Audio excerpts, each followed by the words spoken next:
I'm Kendall, And I'm John. and we're the Antonellis of Antonelli's Cheese in Austin, Texas. We met at Georgetown University our junior year. We actually don't remember when we first met each other, but we just had chemistry right off the bat. And I remember a girlfriend saying, "You be careful with that Johnny Antonelli. He's a player." Now that I know him, that's freaking hilarious. And we had our very first date at the melting pot over melty cheese.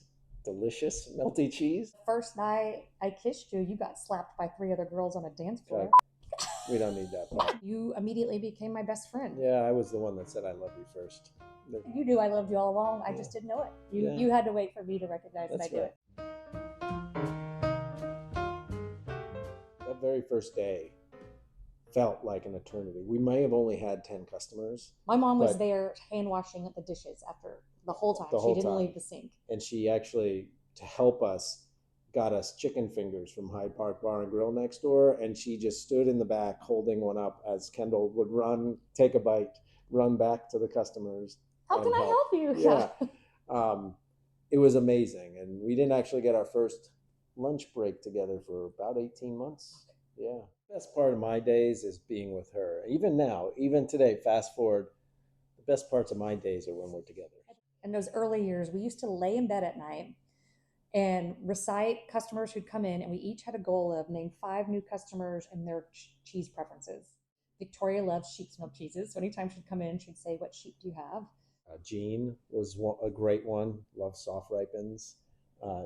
Pamela liked some firm cheeses. Stephen always came in and got the fresh goat's milk cheese and white wine. Charlotte did not like the way I cut Comte, and she told me so. Thank you, Charlotte. We've grown together. I mean, you were fine. You've helped me grow. Thanks, Charlotte.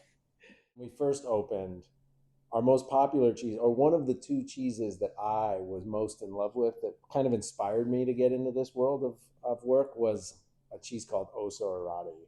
And it's a French Basque sheep's milk cheese that's rich and nutty and smooth and decadent. It has this beautiful natural rind and goes with everything. And still one of our shop's most popular. But for the life of me, I could not get Kendall to remember the name of it. I don't know. So for some reason, that was really hard at the time. Yeah. We had a lot of information coming at us. Neither one of us had been in cheese before. It's like day one, we're on the counter. We haven't slept. I'm stamping bags. We're cutting cheese. Couldn't remember the name of this cheese. I kept bungling it until later that day, John said, "Kendall, take a bite." And I took a bite, and he goes, "Think about it.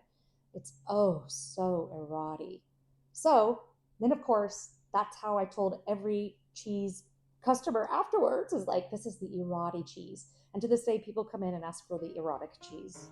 My bad. It's all good. It's all good.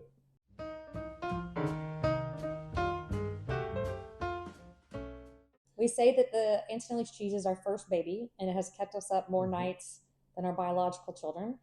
And then a couple years in, we had our first kid. Blessed with a son who's now 12 Everett. years old, and we've been blessed with a girl who is 11. And Everett's birth announcement was him on a wheel of Parmigiano Reggiano. It was wonderful. 8-pound, 9-pound baby on a 90-pound wheel. Cheese. It is wonderful. Yeah, and then followed by his sister, Elia. Yeah, and our 2 dogs. Now we've had 4.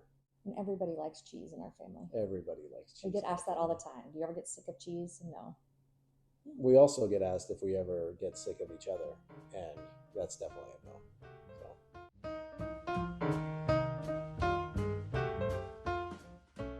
We always wanted travel to be a part of it, but for any small business owner out there, that's a commitment that's something you have to put a lot of energy in. And a lot of them say it's not possible. But for us, we said, well, let's put it down. We want to do it. And then how do we make it possible?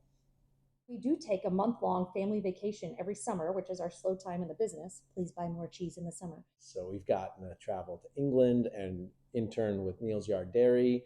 We've gotten to judged the New Zealand Cheese Championships, so we did cheese journeys there. We visited our makers and distributors in Spain and France. Yeah, I got to walk the pastures of the Aosta Mountains. Our trips are to our makers in another country, and we bring our kids. So for us, they get to see what we're doing. They develop a love of food and the producer and the maker, and they're falling in love with these stories and rich cultural histories and traditions. And it is a work trip. We've had a lot of small biz bloopers. Oh, yeah. Some of them small. Some of them big. Remember when we had that new hire and he left the sink running all night long, and we didn't know it till we got to work the next day, and the whole shop was flooded.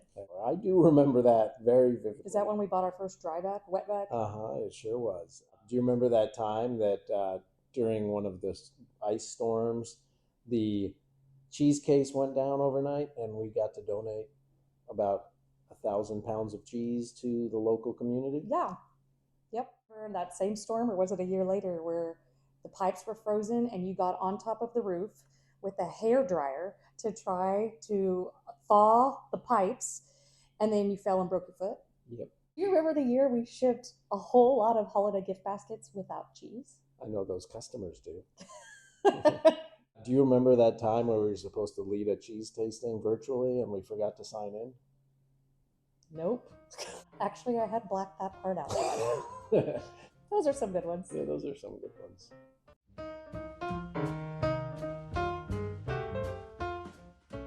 How do we continue to bring people together in a time that's more divisive than ever? How can we use cheese as our superpower and our medium to bring people together? And it's through our cheese tasting experiences now in Hyde Park and South Lamar. Now in South Lamar too. So let's see what happens.